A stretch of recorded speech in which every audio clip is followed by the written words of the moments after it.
Hi everybody, I'm Dawn and welcome to my channel. Welcome back if you're a frequent flyer. Now I'm a dowser amongst other things, and I work with land, space and people for health and wellness, and I also teach dowsing. So in this video I'm going to introduce you to the practice of dowsing and my top tips for improving your accuracy. So whether you're new to dowsing or an experienced dowser, I'm sure that you're going to find some useful information in this dowsing masterclass. So before we dig in, let's ground ourselves in what dowsing is. So basically, dowsing is a process that allows us to connect with and access information from the quantum field. It's nothing supernatural. In fact, it's totally natural. And this is the information that we can all access and are hardwired to receive. We just forget to pay attention to it. And what dowsing does is to bring the information to us in a way that we can understand clearly in our conscious mind. Now, UK dowser Graham Gardner describes dowsing as a process to find things or find things out.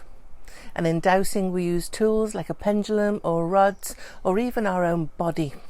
Now for this video I'm going to concentrate on the mechanics of using a dowsing tool like a pendulum or a set of dowsing rods. And each tip will have its own video so I can dig in fully with you. So firstly, I want to say that there's no external force that moves the dowsing device. It really is tiny muscle movements doing the hard work. So how we hold our pendulum or rods is going to be really important so that we don't unintentionally impede our device. Really, they are the mechanism. But how does our brain know to signal our muscles to move? Now, when we dowse, we ask a question. Without the question, our dowsing really is quite meaningless. And I'll be covering asking questions in a future video, as that's an important part of accurate dowsing. Now, when we ask a question, we're tapping into our superconscious mind. I like to call it my higher self. And this is the place that holds all the knowledge and we have full access to. Now, some call this the quantum field, and I do believe that the science of quantum physics and quantum mechanics are really digging into the evidence that supports dowsing and probably what people have known for millennia. Now, as we're considering the place where this information is stored, it's probably a good time to look at our three minds: our conscious mind, our subconscious mind, and our unconscious mind, and to introduce you to the fourth mind, the superconscious. Now, the conscious mind is the part we're aware of and we think with. It contains the thoughts and the feelings that you're experiencing at the moment, and your awareness of your current environment really exists within the conscious mind. But it's easily manipulated, and you can change your mind when presented with a compelling argument, and it's the part of our mind that we're most familiar with. Now, it isn't possible to keep every thought or memory or feeling inside of our conscious awareness at all times. Consider everything that you're being exposed to in this very moment alone through your five senses. Your mind is taking in what you can see, feel, hear, smell and taste every second of the day, millions of bits of data streaming in. Now imagine the overwhelm to our system if we're consciously aware of all that.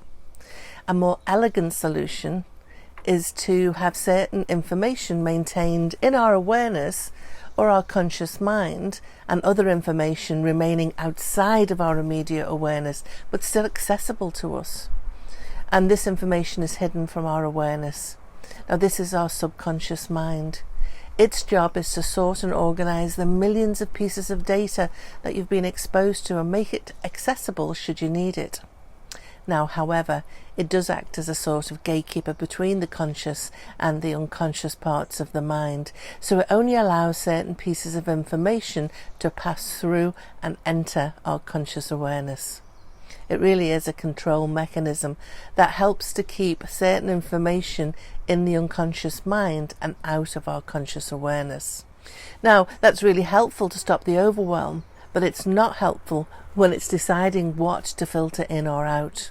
The subconscious mind also includes processes like memories, automatic bodily functions, stored information that can influence our thoughts and behaviours without conscious effort. The subconscious mind is believed to play a significant role in shaping our beliefs, our habits and our emotions. Now, the unconscious mind refers to the part of the mind that is inaccessible to conscious awareness. It's often associated with deep-seated desires, fears and memories that are repressed or forgotten. The unconscious contains contents that are unacceptable or unpleasant, such as feelings of pain, anxiety or conflict. This is the place where self-defeating thoughts and behaviours, feelings of anger, compulsive behaviours, negative patterns of behaviour, unhealthy habits, beliefs, prejudice and stereotypes dwell. These unconscious processes can influence behaviour and thoughts without the individual being aware of them.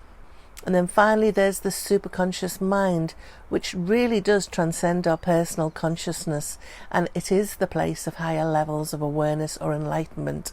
It's often associated with spiritual or mystical experiences, deep insights and a sense of connection to a higher power or a universal consciousness. The superconscious mind is believed to be a source of creativity, intuition and profound wisdom beyond ordinary human perception. And when we dowse, we tap into our subconscious, our unconscious and our superconscious minds to access the information that we're looking for and to bring it into our conscious mind and 3D world via the mechanism of the movement of the dowsing device. So dowsing is basically a way to access and retrieve information that we're not consciously aware of. When we ask a question, we're making a direct request which is then delivered to our conscious mind. Our body has nerves that connect our brain to the rest of our organs and muscles, just like telephone wires that connect homes around the world. Your brain then sends signals through your nerves to your hand, telling the muscles to contract. And all this happens in less than a blink of an eye. Isn't that amazing? Now let's look at holding a pendulum or dowsing rods. So given the importance that our muscles play in the mechanism for dowsing, how we hold our dowsing tools is super important. So tight, tense muscles will impede the flow of information through our nervous system. So we need to make sure that we're relaxed in our scalp, our face, neck, shoulder muscles, right down through our arms, wrists, hands and fingers. Now I like to hold my pendulum fairly short down the chain, pinched loosely between my thumb and my forefinger. I drop my shoulders and I bend my arm. I like to keep my elbow close to my side so that I don't strain my muscles. It keeps them relaxed and it stops them tensing up. Now for rods, again nice and relaxed. Hold the short arm of each rod in a loosely clenched fist. Let your arms hang down first by your sides and then bring them up your lower arms to a horizontal with the long part of each rod pointing away from you. Now I hold them shoulder width apart, arms bent at the elbows and hands nice and relaxed, so avoid the death grip on the handle. Now the rod should slightly sit below the horizon, and then I do, as I say, keep my elbows relaxed. Now deliberately move the rod so that you get used to how they move in your hands. Then I like to take a nice deep breath in and out. This helps me relax my muscles. Pay attention to how your muscles feel. Don't forget your face muscles. Sometimes we can concentrate and we furrow our brow, tighten our jaw and clench our teeth. So let everything go loose. Now I really recommend getting used to holding your chosen dowsing device as relaxed as you can without tensing your muscles, because this really is an important part of how to improve the accuracy of your dowsing. When our muscles are tight, our dowsing device can't flow freely. Now I hope this gives you a better understanding of what dowsing is and the importance of relaxing our muscles. In the next video I'm going to cover programming and calibrating your dowsing tool, which is another important part of the process. Ta-ta for now.